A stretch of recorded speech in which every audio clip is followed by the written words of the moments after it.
오늘 본문 말씀을 가지고 신비한 관계, 그 예표를 보다라는 제목으로 함께 말씀을 나누겠습니다. 요즘은 교회뿐만 아니라요, 절에서도 가정회복 프로그램을 운영합니다. 특히 부부관계 회복을 위한 템플 스테이, 이렇게 슬로건을 걸고 진행을 하는데 이 프로그램이 꽤 인기가 많습니다.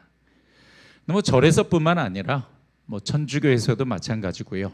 또 여러 단체에서도 부부관계나 또는 가정회복 프로그램을 많이 운영하고 있습니다. 하지만 단언컨대 이런 프로그램들이 동기를 제공하고 또 잠깐은 효과를 볼 수 있겠지만 지속적인 효과를 보기는 어렵습니다. 왜냐하면 근본적인 것이 변하지 않는 이상 얼마 있으면 다시 제자리로 돌아오기 때문입니다. 내 안의 죄성을 보면 금방 알 수 있죠.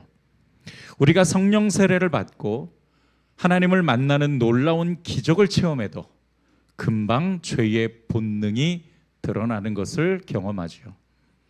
다시금 죄로, 또 세상으로, 그리고 본능으로 돌아가려는 그 회귀 본능이 내 안에서 금방 발휘가 됩니다.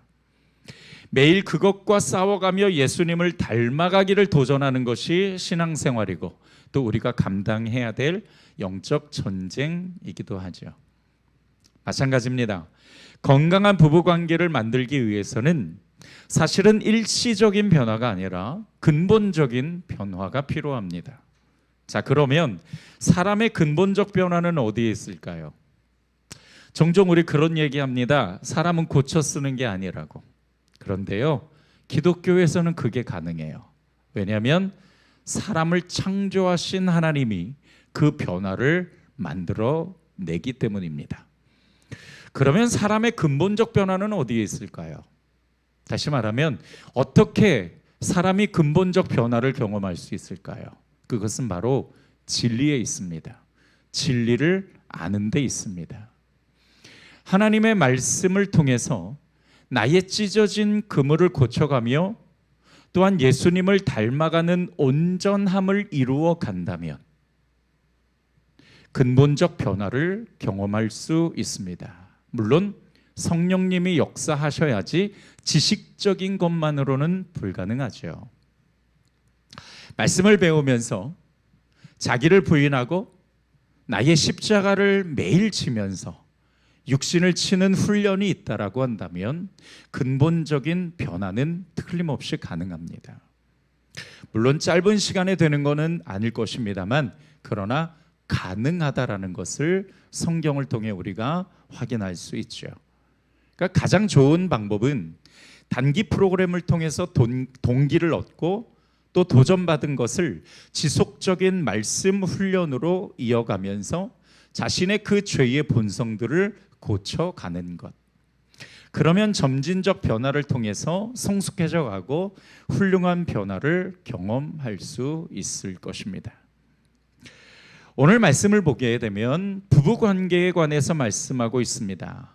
하지만 오늘 말씀의 핵심 주제는 부부관계뿐만 아니라 그 부부관계를 통해 교회와 예수 그리스도 관계의 신비함을 말씀해 주시고 있습니다. 자, 31절로부터 32절 우리 같이 한번 보겠습니다. 그러므로 사람이 부모를 떠나 그의 아내와 합하여 함께 보겠습니다라 그럴 때는 함께 여러분이 봉독해 주시면 고맙겠습니다. 시작. 그러므로 사람이 부모를 떠나 그의 아내와 합하여 그 둘이 한 육체가 될지니 이 비밀이 크도다. 나는 그리스도와 교회에 대하여 말하노라. 자, 사도 바울이 지금 뭘 말한다고 하고 있습니까? 그리스도와 교회에 관하여 이야기하는 겁니다. 무엇으로 가지고? 부부 관계를 가지고 말하고 있습니다. 사람이 부모를 떠나 그의 아내와 합하여 그 둘이 한 육체가 되는 것. 이게 부부의 신비로움인데 이 신비한 비밀을 통해 예수 그리스도와 교회의 관계를 말하고자 하는 것이 바로 오늘 본문의 주제입니다. 그러니까 이 부부관계를 설명하기 위해 교회와 예수 그리스도의 신비함을 끌어들이는 것이 아니라 반대로 교회와 예수 그리스도의 그 신비한 관계를 말하기 위해 부부 관계를 이야기하고 있는 것입니다. 사도 바울은 창세기 2장 24절의 말씀을 인용하면서 세 가지 과정을 통해 부부의 신비로움을 드러냅니다. 첫 번째로는 떠남, 두 번째로는 합함, 세 번째로는 한 육체. 이 세 가지 과정을 말하고 있는데요. 이 세 가지 과정이 곧 예수 그리스도와 교회의 신비로운 관계를 말하고 있는 겁니다. 첫 번째로 부모를 떠난다라는 건 예수님께서 영광스러운 자리를 떠나 가장 낮은 이 땅으로 오셨다라는 것을 예표하고 있습니다. 두 번째, 그의 아내와 합한다라는 건 예수님과 교회의 연합을 이야기하는 것이고요. 세 번째, 한 육체가 된다라는 건 예수 그리스도께서 교회의 머리 되시고 교회는 예수님의 몸이 된다라는 것을 예표하고 있습니다. 존 칼빈은 이 부분에 관해 이렇게 이야기를 합니다. 바울은 인간의 결혼을 영적인 것의 단순한 비유로 삼은 게 아니라 하나님께서 처음부터 우리를 그리스도와 연합하게 하시려고 창조의 질서 속에 이 거룩한 표지를 심어 두신 것이다. 다시 말하면 사도 바울은 교회와 예수 그리스도의 관계를 원형으로 그리고 부부 관계를 모형으로 두고 말씀하신 겁니다. 부부 관계의 신비는 이정표입니다. 뭘 가리키는 이정표냐? 예수 그리스도와 교회의 관계를 가리키는 이정표가 된다는 거예요. 즉 부부가 서로 사랑하고 연합하는 모습은 바로 십자가의 복음을 설명하고 그 복음으로부터 나온 교회와의 관계를 설명하기 위한 시청각 자료다라고 말씀하시는 겁니다. 하나님이 창조하신 모든 건 하나님을 예표합니다. 다시 말하면 하나님의 창조물을 통해 우리는 하나님의 마음을 발견하고 하나님의 뜻을 깨달을 수 있다는 겁니다. 왜냐하면 하나님이 만드신 창조물에는 하나님의 신성과 능력을 담으셨기 때문입니다. 부부관계도 마찬가지죠. 사람도 하나님이 창조하셨고 부부도 하나님이 창조하셨습니다. 그래서 그 부부관계의 신비로운 것을 통해 우리는 하나님의 마음과 그분의 뜻을 발견하고 더 나아가 좀 더 명확한 교회와 예수 그리스도의 그 신비한 관계를 발견할 수 있습니다. 그래서 오늘 설교는 이 두 가지 메시지를 함께 비교하면서 묵상해 보려고 합니다. 부부관계와 그리고 교회와 예수 그리스도의 관계, 이 신비한 관계를 함께 나눠보고자 합니다. 말씀을 준비하면서 생각해 보니까요, 저도 벌써 결혼 차가 26년이 되었습니다. 부부관계가 가장 어려우면서도 가장 심오하고 또 참 신비하다라는 생각이 들어요. 어떻게 다른 두 사람이 만났는데 서로가 사랑하며 완성되어가는 존재가 될 수 있는지 그게 참 신비롭습니다. 오늘 본문 말씀을 통해 부부들이 함께 바라봐야 될 진리의 표준을 세워가면서 동시에 예수와 교회의 신비한 관계를 우리가 함께 찾아가 보겠습니다. 첫 번째로 아내는 남편에게 복종해야 됩니다. 자, 아내 되신 분들 한번 손 들어 보십시오. 과거에 아내 되셨거나 지금 아내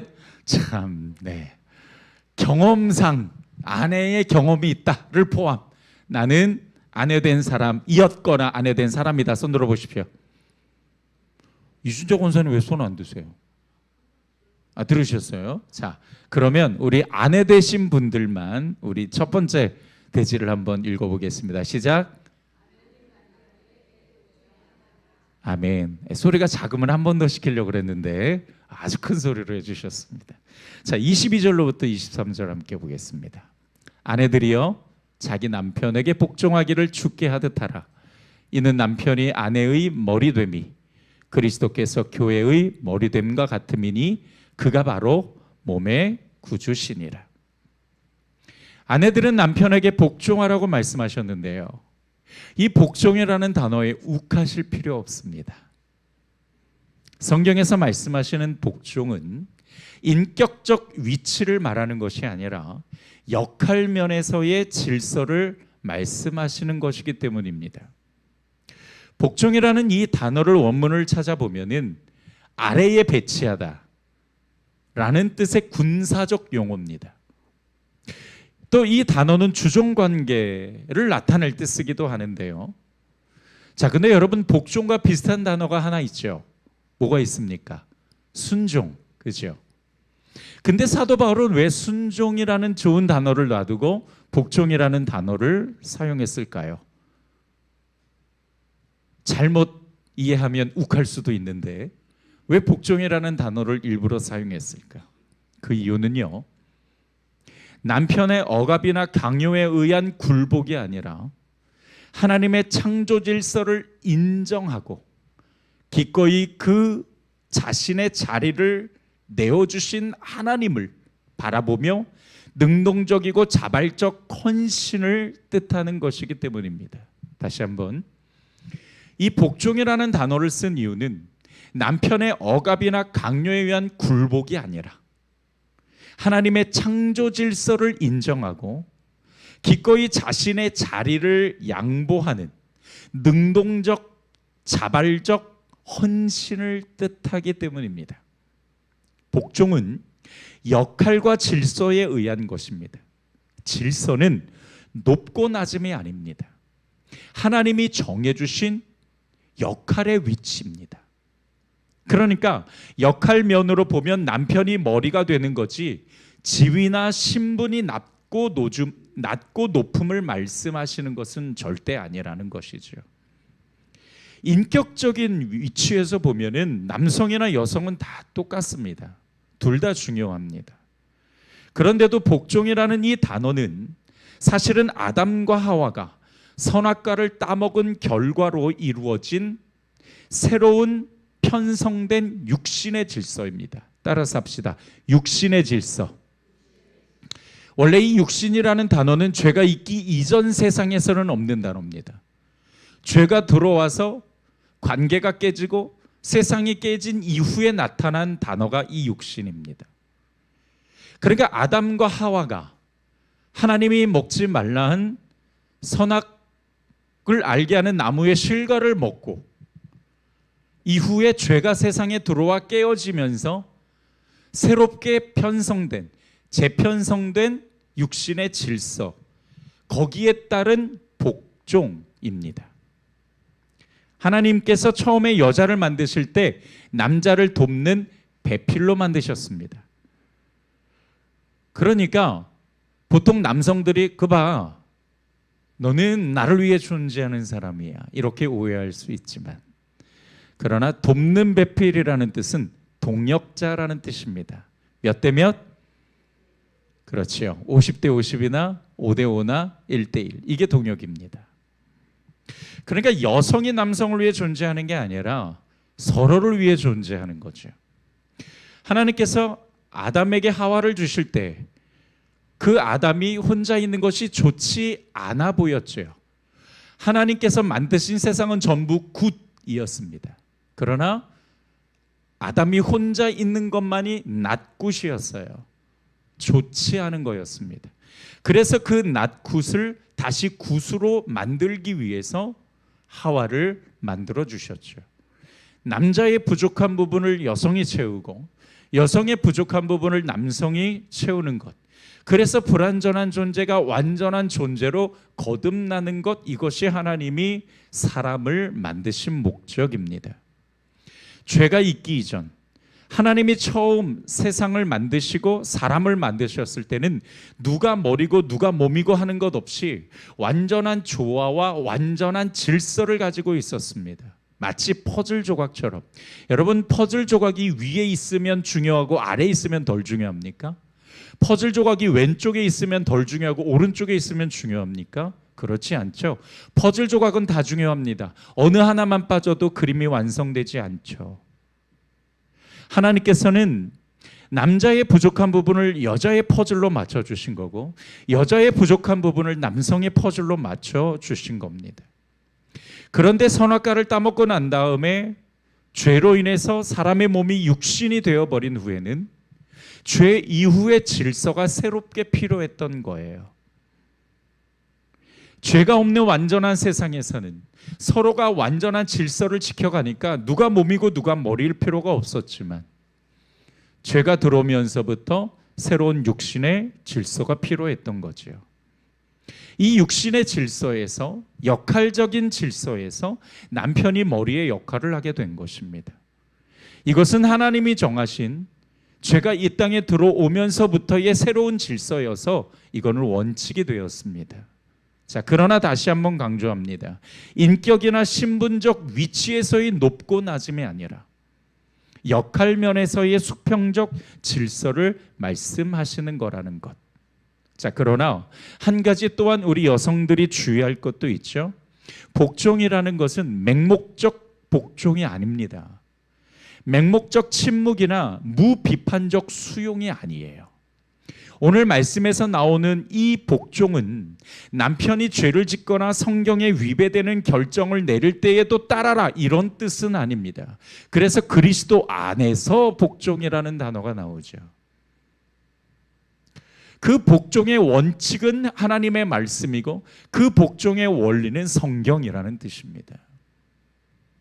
존 파이퍼 목사님이 이 복종에 관해 이렇게 이야기를 합니다. 자, 우리 같이 한번 읽어보겠습니다. 시작. 아내의 복종은 남편의 리더십을 존중하고 그가 영적인 가정의 역할을 잘 감당하도록 기꺼이 돕고자 하는 내면의 태도입니다. 존 파이퍼 목사님이 말씀하신 내용입니다. 아내는 지성과 은사를 다해 남편에게 조언하고 협력하는 배필입니다. 그리고 이 돕는다라는 행위는 또한 예배의 행위이기도 해요. 22절에 보면 자기 남편에게 복종하기를 주께 하듯 하라. 아내가 남편에게 복종하는 궁극적 이유는 뭐냐면 남편이 완벽하고 존경받을 만한 자격이 있어서가 아니라 남편을 가정의 머리로 세우신 주님의 권위를 신뢰하기 때문입니다. 즉 복종의 최종 목표, 복종의 최종 목적지가 어디냐? 그것은 바로 예수 그리스도인 것입니다. 그러므로 우리 아내 되신 분들은 남편에게 복종하는 것에 대해서 자존심 상해하실 필요가 없습니다. 자, 이제 이 진리의 법칙, 이 신비한 법칙을 예수 그리스도와 교회의 관계에서 보겠습니다.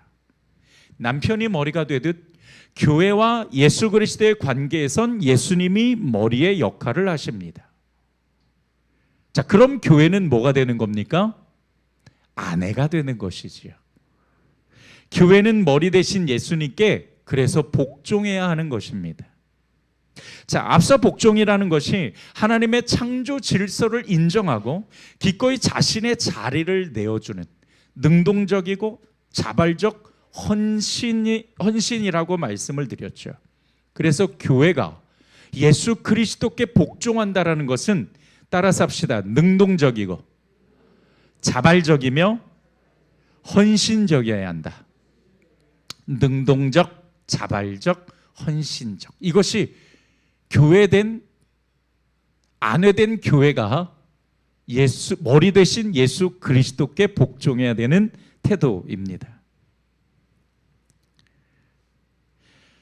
자, 이렇게도 한번 생각해 보겠습니다. 만약 교회가 예수님께 복종하지 않는다면 어떤 일이 벌어질까요?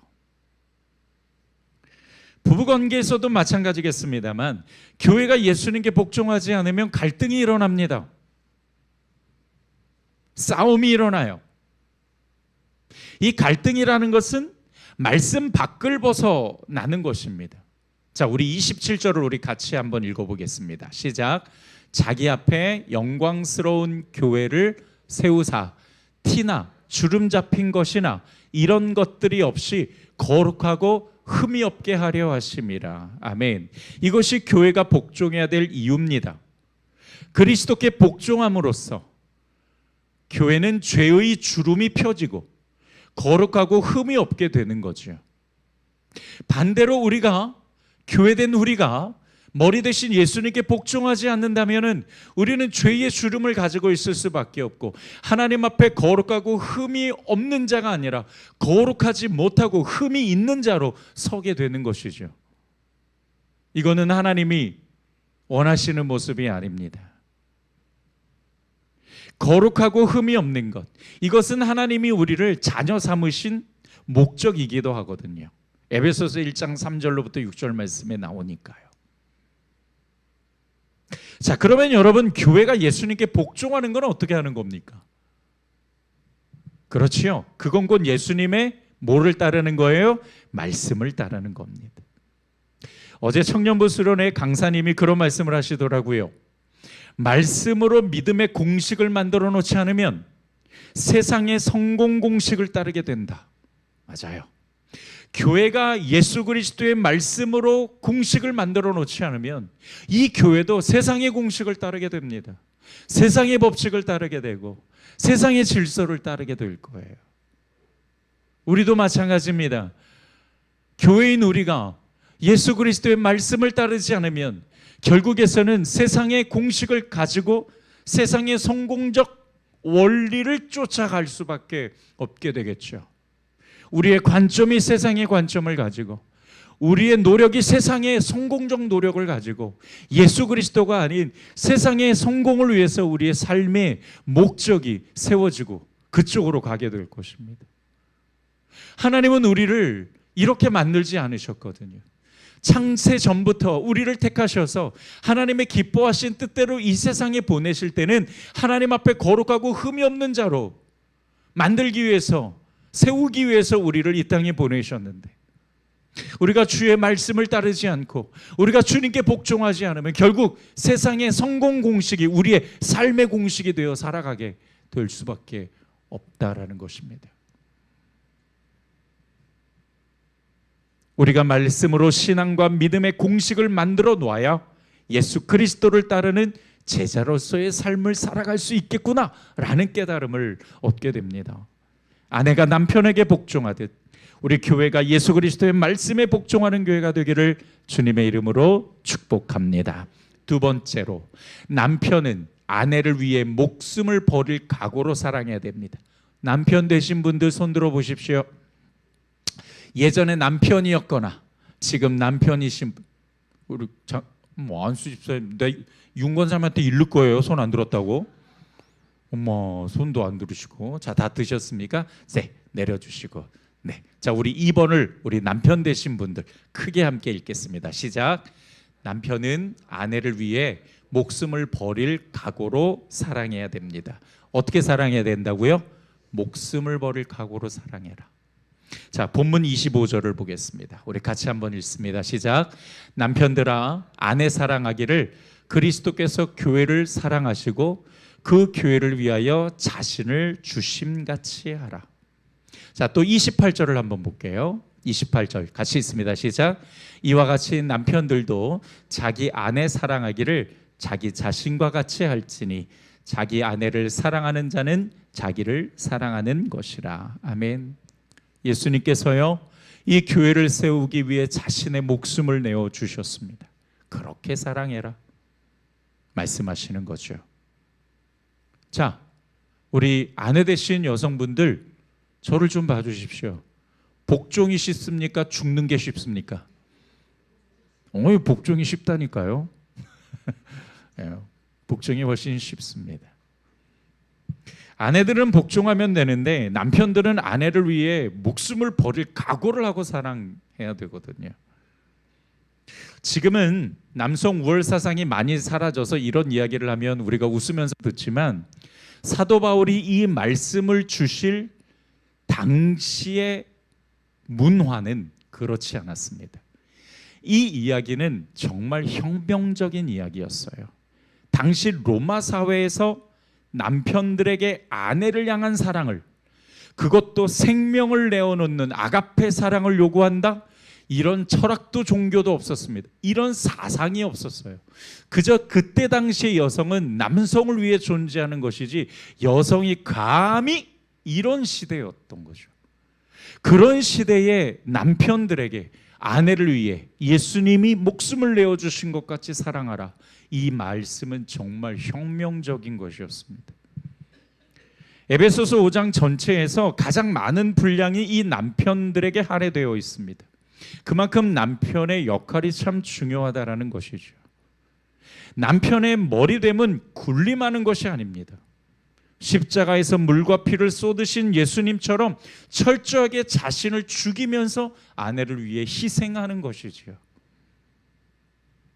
남편이 가정의 머리라는 건 특권이 아니라 오히려 책임에 가깝습니다.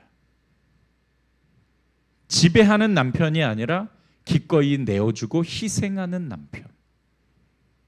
바로 남편의 자리입니다. 그렇다면 남편이 이렇게까지 아내를 사랑해야 되는 목적이 뭐예요? 라고 분명히 생각하실 분도 계실 것 같은데요. 자, 우리 25절로부터 26절 다시 한번 보겠습니다. 남편들아 아내 사랑하기를 그리스도께서 교회를 사랑하시고 그 교회를 위하여 자신을 주신 같이 하라. 이는 목적은 뜻은 그런 뜻이에요. 그렇게 사랑해야 되는 이유가 뭐냐? 계속 읽습니다. 시작. 곧 물로 씻어 말씀으로 깨끗하게 하사 거룩하게 하시고. 그러니까 우리 남편들이 아내를 이렇게 사랑해야 되는 궁극적 목적은 바로 거룩함으로 아내들이 하나님 앞에 설 수 있도록 돕기 위한 것입니다. 남편은 아내가 하나님 앞에 거룩하고 흠이 없는 존재로 하나님 앞에 영광 돌리는 예배자로 살아가도록 도와야 한다는 거예요. 그래서 우리 정 집사님이 우리 김 집사님을 왜 이렇게 그렇게 피곤한데도 어렵게 끌고 이 자리에 나오십니까? 끌고 나온다 그러면 좀 그렇다, 그죠? 모시고 나옵니까? 예배자로 세우기 위해서 우리 정 집사님이 함께 모시고 나오는 것 아닙니까? 아멘이십니까? 얼마나 피곤하세요? 얼마나 힘드세요? 그런데도 함께 그 자리에 나와 있는 그 귀한 모습이 하나님께 영광이 되는 줄 믿으시기 바랍니다. 아내의 연약함을 품어주고 거룩한 예배자로 설 수 있도록 말씀으로 깨끗하고 거룩한 사람으로 돕는 것입니다. 내가 죽도록 사랑해서 그 사랑이 아내를 살리는 것이죠. 이것이 성경이 말하고 있는 남편의 역할이고 바로 남편의 리더십입니다. 왜 설거지해야 되냐? 안수 집사님, 왜 남편들이 설거지해야 되냐? 우리 아내들이 하나님 앞에 거룩한 사람으로 서기 위해서 우리가 돕기 위해 설거지를 하는 겁니다. 그게 다 그렇게 말씀과 연결이 되는 겁니다. 자, 이제 이것을 교회와 예수 그리스도의 관계로 보겠습니다. 예수님이 나를 위해 죽기까지 사랑하시는 이유, 그 목적은 나를 말씀으로 깨끗하게 씻으셔서 하나님 앞에 거룩하고 흠이 없는 사람으로 세우시려는 것입니다.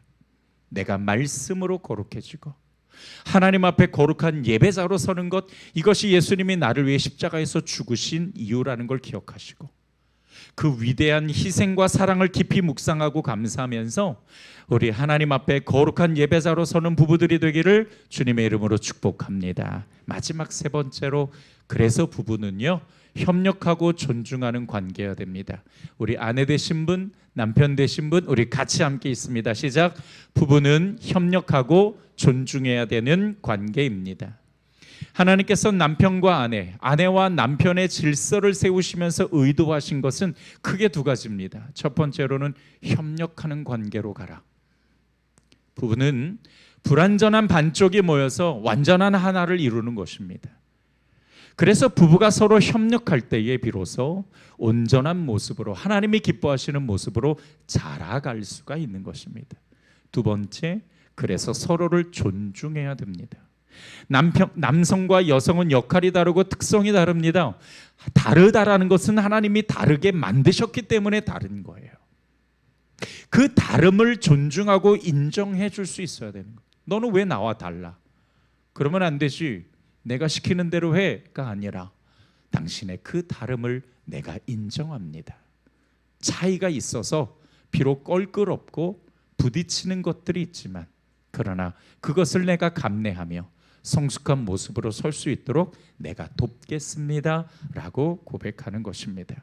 그랬을 때 좋은 부부관계가 만들어질 수 있는 것이죠. 이런 영적인 원리를 지켜갈 때 더 성숙하고 아름다운 부부가 될 수 있습니다. 말씀을 정리하겠습니다. 가장 성경적이고 이상적인 부부는 어떤 걸까? 바로 말씀의 원리를 가지고 노력하고 변화하는 부부입니다.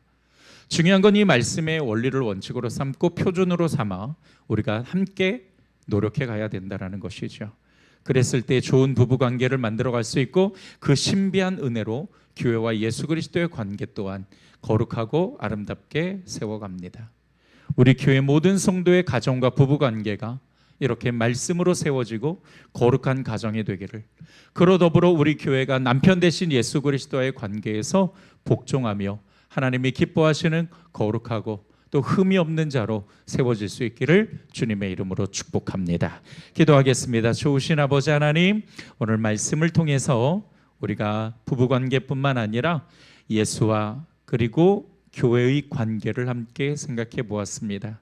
그 신비로움, 우리가 그 신비로움을 오늘 말씀을 통해서 다시 생각하면서 우리가 말씀을 원칙으로 세워가고 또한 남편은 남편된 자로서, 아내든 아내는 아내된 자로서, 또 비록 내가 함께 관계하고 있지는 않아도 이 귀한 말씀과 원리를 우리 자녀들에게 가르쳐주고 이야기해 줌으로써 우리 자녀들 또한 건강한 부부관계로 하나님 앞에 영광 올려드리는 가정이 될 수 있도록 축복하여 주시옵소서.